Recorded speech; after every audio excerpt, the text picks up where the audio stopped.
Chantal Roberge-Dupuis. Donc, je suis une infirmière de 52 ans. J'ai travaillé à l'hôpital Maisonneuve-Rosemont des années 1988, allé à peu près jusqu'à 97-98, les 4 premières années de nuit.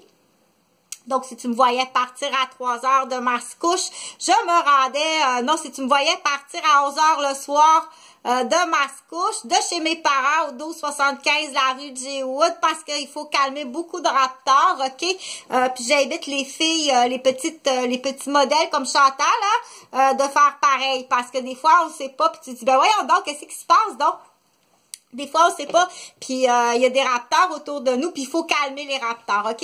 Il faut les justifier. Fait que, non, c'était Monsieur Patnaud qui venait me donner des cours dans le sous-sol, parce que j'étais aussi journaliste à l'époque. Papa et maman étaient en haut, ok? Fait que, faut que tu calmes le raptor, puis une fois que t'es calmé, faut que tu payes les dégâts, puis il faut que tu répares tes enfants aussi, parce qu'on n'est pas à l'air, ça a l'air de juste de l'aliénation parentale, c'est pire que ça. C'est bien avec maman, on s'en va en auto faire la chasse de la folle à ton père.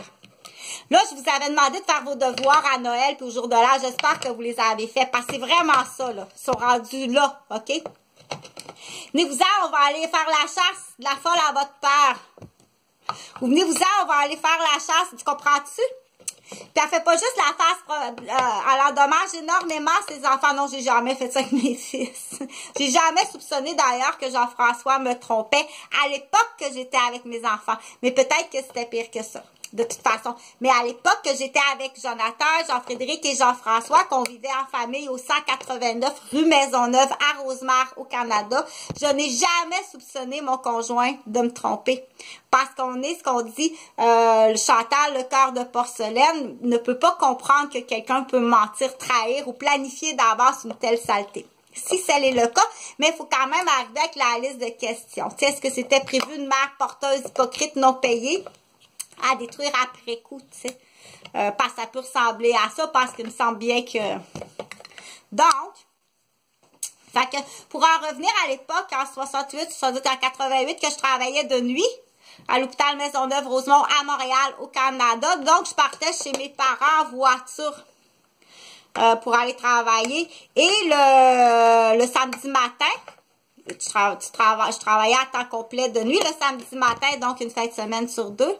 J'allais chercher mon frère Serge qui était aux études à l'université comme ingénieur à ce moment-là. Donc, je partais de l'hôpital à 8h40 parce que c'est très long de partir de l'hôpital. Le temps de donner le rapport, puis tout finaliser les dossiers, puis des fois, oups, des narcotiques donnés à la dernière minute qu'on n'a pas eu le temps d'enregistrer, puis qu'on enregistre parce que c'est tout à la dernière minute, tu sais. Oh, je vais sonner la petite infirmière avant qu'elle parte, puis voir le petit jupon, puis me faire monter, tu sais. Combien t'as donné à ta barmaid hier? Fait que, tiens. Fait que quand je finissais de travailler pour en revenir à mon histoire personnelle, parce que les histoires personnelles, comme ça, quand on parle, c'est le fun, c'est comme ça qu'on apprend à parler aussi. Mais ça m'intéresse pas nécessairement, là, moi, ces histoires-là, OK? Des fois, oui, on peut, là, comme ça, pour apprendre à parler, là, mais viens pas me casser tes oreilles avec l'aliénation parentale, ça c'est très destructif.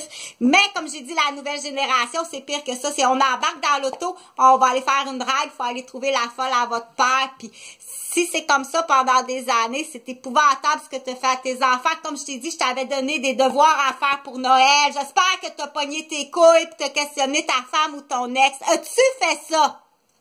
As-tu endommagé quelqu'un? Détruire la vie d'une femme complètement innocente. Je sais même pas que t'existes, pauvre cave. Pire que ça! T'es venu t'infiltrer, tabarnak, dans ma garderie, câlisse! Hey! C'est un exemple, mais faut que tu questionnes. Faut que tu questionnes, OK? Des fois, je dis oui. Ah ouais, les années 1900, les boys des 65, puis des années Woodstock, c'est de la crise de merde. Ceux-là, c'est les pires, ceux qui ont eu des enfants sans vouloir s'engager, tu sais. Pire que ça, viens pas me dire, esti, que c'était juste une vengeance de quelque chose qui existe même pas. Faut que tu payes, OK? Il faut que tu payes. Là, on encourage tout doucement, tout doucement. Fait que qu'est-ce que tu dois faire si tu as promené tes enfants, puis tu le fais, puis on s'en va à la chasse de la folle à votre père me trompe, faut trouver c'est qui, puis partir en panique comme ça avec ses enfants, parce que je l'entends et je le vois ici à Québec, pas sur moi. Mais, non, franchement... OK? Mais ce que je veux dire, c'est que tes enfants sont gravement endommagés. Tu dois questionner ta femme, puis tu dois te faire soigner si t'es comme ça. OK? C'est extrêmement grave. Puis si tu agis, si tu fais juste comme zioter, c'est quand même... Mais si tu agis, puis tu détruis quelqu'un, empoisonner quelqu'un, frapper quelqu'un, pousser en gang, en prémédité en gang, OK? La brochette de garderie à 5 piastres. Dépêche-toi à travailler, OK? Parce que moi, j'ai pas le choix pour l'instant à motiver. Ben voyons donc. Pourquoi tu penses qu'on est première de classe puis qu'on est bonne comme ça en sport? On apprend tout le matin. Voyons donc. Tu savais pas ça?